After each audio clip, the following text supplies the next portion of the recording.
Morning, dear children. Today we will see the remaining part of the chapter number 1, Living World and Classification of Microbes.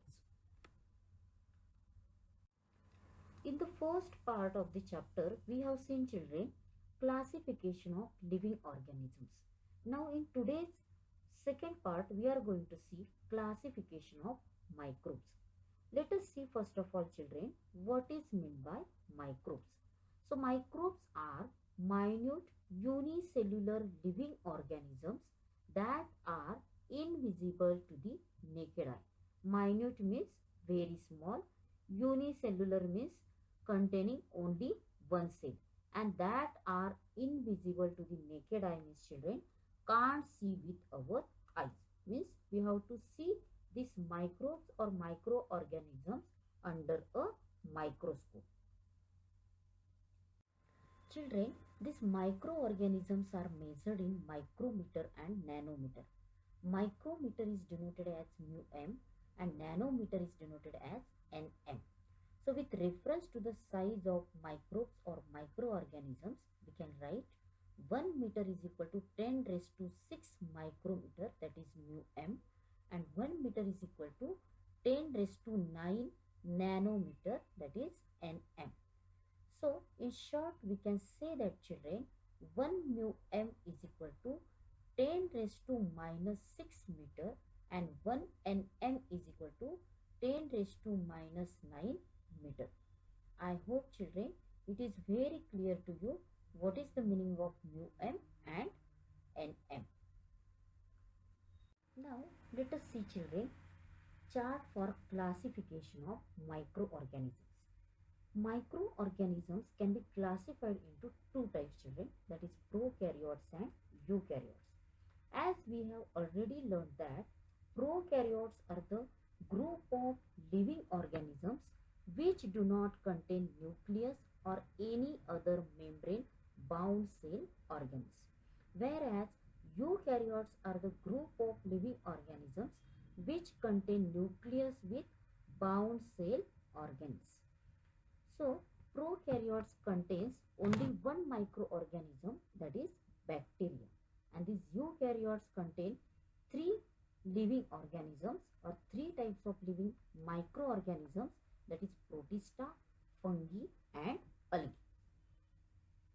Now let us see, children, these microorganisms in detail. Now let us see first microorganism, that is bacteria. The size of the bacteria is about 1 micrometer to 100 micrometer. So bacteria are unicellular, independent or parasitic organisms. Sometimes many bacteria come together and they are forming colonies. So bacteria are unicellular means they are containing only one cell. Independent or parasitic organism. Parasitic means those organisms which live in or on another living organism and takes its nourishment from that other organism, that is called as parasitic. Means they are taking its nourishment or they are feeding on other living organism, so that is called as parasitic organism. And when all bacteria are coming together, children, they are forming colonies. Colonies means group. They are forming groups. Now next characteristics of bacteria is bacterial cell is prokaryotic cell which contains cell wall, but nucleus with cell organelles are absent. So bacterial cell is prokaryote means which do not contain nucleus with bound cell organs. Okay. Now third characteristic is reproduction is by simple binary fission.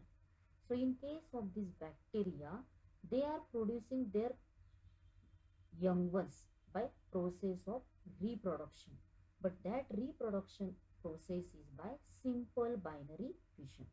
So what is the meaning of simple binary fission, children? A type of asexual reproduction where a parent cell divides, resulting in two identical cells, each having potential to grow to the size of the original cell. So, in case of binary fission children, the parent cell divide and they are producing two identical cells, and both these identical cells have same potential to grow the size of the original one. So in this picture children, you can see very well there is a formation of binary fission from the parent cell. How there is the process of this binary fission takes place. You can see very well in this picture. Now next characteristic of bacteria is vigorous growth in favorable condition, and their number becomes double in 20 minutes. Okay, so these bacteria are growing more in favorable condition, and within 20 minutes they are becoming double in number. So the examples of these bacteria are Coccus, Coccobacillus, Bacillus, Vibrio and Spirillum. Okay, so let us see all these examples in detail. Coccus is a bacteria which has a spherical or generally round shape. Coccobacillus is a bacteria that are shaped like a very short rods or ovals. The name Coccobacilli is a combination of words cocci and bacilli. So cocci are spear-shaped bacteria while bacilli are rod-shaped bacteria. So bacteria that fall between these two shapes, or the bacteria that comes in between these two shapes, that is cocci and bacillus. So these two shapes, in between these two shapes, whichever bacteria is there, that is called as Coccobacilli or Coccobacillus. Now next bacteria is Bacillus. Bacillus is a rod-shaped aerobic or anaerobic bacteria mostly found in soil and water. So this rod-shaped and aerobic and anaerobic bacteria means it can be with oxygen or without oxygen, means that bacteria may be having oxygen or not containing oxygen. Such type of bacteria found in soil and water, and such type of bacteria is called as bacillus. The term bacillus has been applied in general sense to all cylindrical or rod-like bacteria. Means bacillus is a rod-like or cylindrical bacteria. Now next type of bacteria is a vibrio. So vibrio is a curved rod or comma-shaped bacteria. Several species which can cause foodborne infection. It is typically found in salt water. So the foodborne infection or the infection caused by food, in that this bacteria we can find, and typically this bacteria we can find in case of salt water. Now next example of bacteria is spirillum. So spirillum is a spiral shaped, curved, elongated and motile bacteria and having tufts of flagella at both the ends. So it is a spiral shaped bacteria. Elongated means it is very long bacteria, and that is having motile means for movement, that is having flagella. So flagella is a organ that spirillum bacteria is using for its movement, and this flagella is present in spirillum bacteria at both the ends. Now let us see children second type of microorganism, that is protozoa. So the size of this protozoa is approximately 200 micrometer. It is present in soil, sea water and fresh water. Some are found in the body of other organisms and are pathogenic. So this protozoa we can see in soil, sea water as well as in fresh water. And these are found in the body of other organisms and are pathogenic. Pathogenic means they are causing infectious diseases. So the microorganism which cause infectious diseases, that is called as pathogenic. Infectious means from one person to other person, that disease has getting or that disease spreading from one person to other person, that is called as pathogenic diseases. Then these protozoa are eukaryotic unicellular organisms. Eukaryotic means containing nucleus with bound cell organs and having simple structure, and that is unicellular. Unicellular means containing only one cell. So there is a great variation in cell structure, organs of locomotion and modes of nutrition among protozoa. So all these protozoa having variation means there is variety in their cell structure. Then organ of locomotion. Locomotion means for movement they are using different organs. Then mode of nutrition is also there different. Okay. Then in case of protozoa, reproduction is by simple binary fission. So this simple binary fission means it is a type of asexual reproduction where parent cell divides to form two identical cells, each having the potential to grow to the size of original cell. So reproduction is by simple binary fission. Binary means from parent cell there for formation of two identical cells, and that both the identical cells have same potential to grow in the size. Now let us see some examples of this protozoa. So amoeba, paramecium, these are the unicellular microorganisms, and these are coming in the microorganism type, that is protozoa. So we can see this amoeba and paramecium in dirty water. Now next example of protozoa is Entamoeba histolytica. So due to this Entamoeba histolytica, this protozoa causes the disease amoebiasis. Amoebiasis means that is a type of disease, and due to this disease that patient has gained loose stool, then abdominal pain, then stomach pain also. Okay, so these are the symptoms of amoebiasis. Now next type of protozoa example is Plasmodium vivax. So due to this Plasmodium vivax, there is a causing of disease, that is malaria. Now Euglena. Euglena is a example of protozoa. So Euglena is autotrophic. Autotrophic means it prepare its own food with the help of photosynthesis, because in Euglena there is a formation of, or there is a presence of green pigment, and with the help of that this Euglena prepares its own food, and Euglena is a unicellular microorganism. Now third type of protozoa is fungi. So the size of this fungi is approximately 10 micrometer to 100 micrometer. So these fungi are eukaryotic unicellular microorganism. Eukaryotic means containing nucleus with bound cell organs, and unicellular means containing only one cell. Now some species are visible with naked eye. So some species or some examples of this fungi we can see with our naked eyes. So these fungi are saprophytic, that is feed on decaying organic matter by absorption.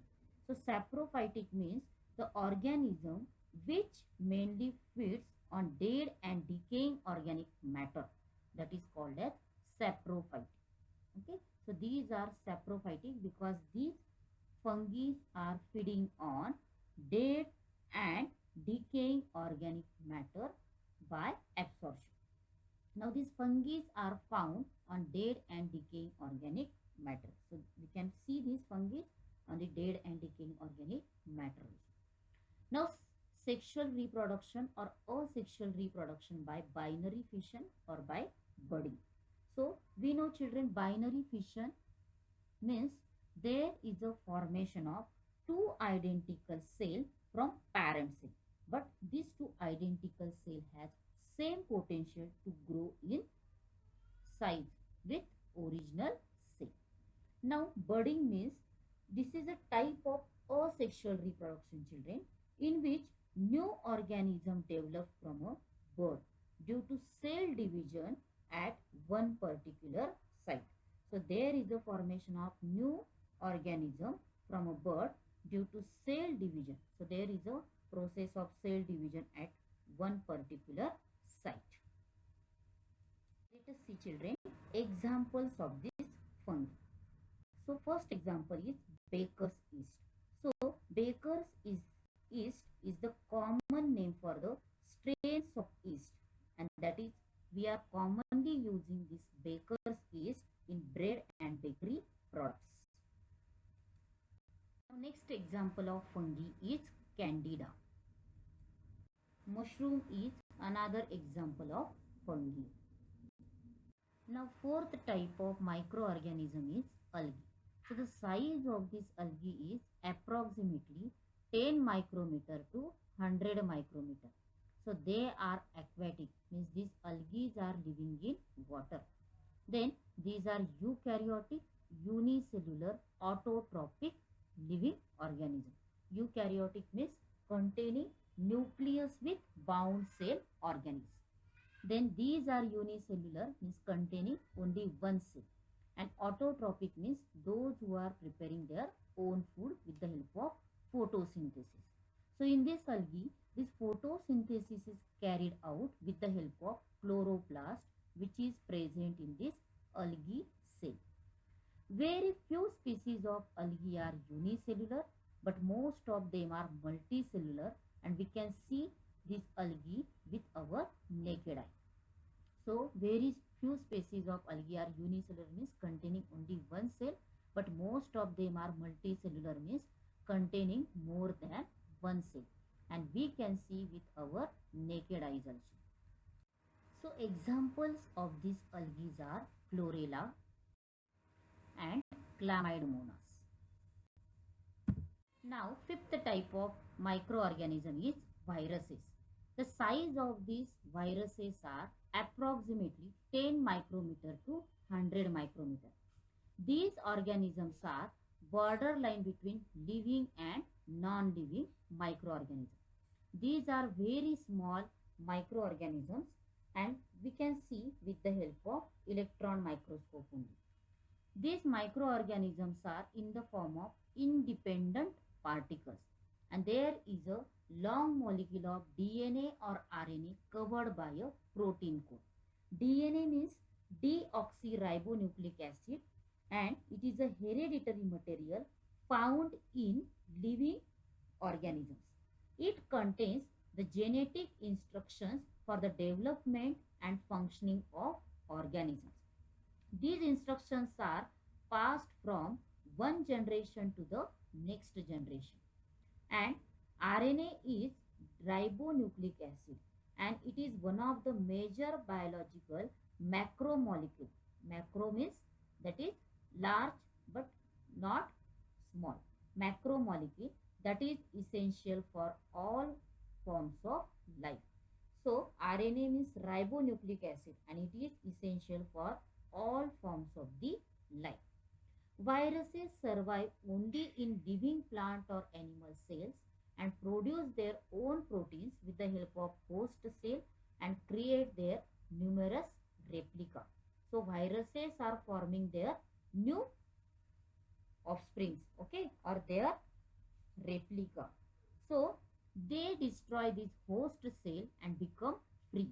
So these free viruses again infect new cell.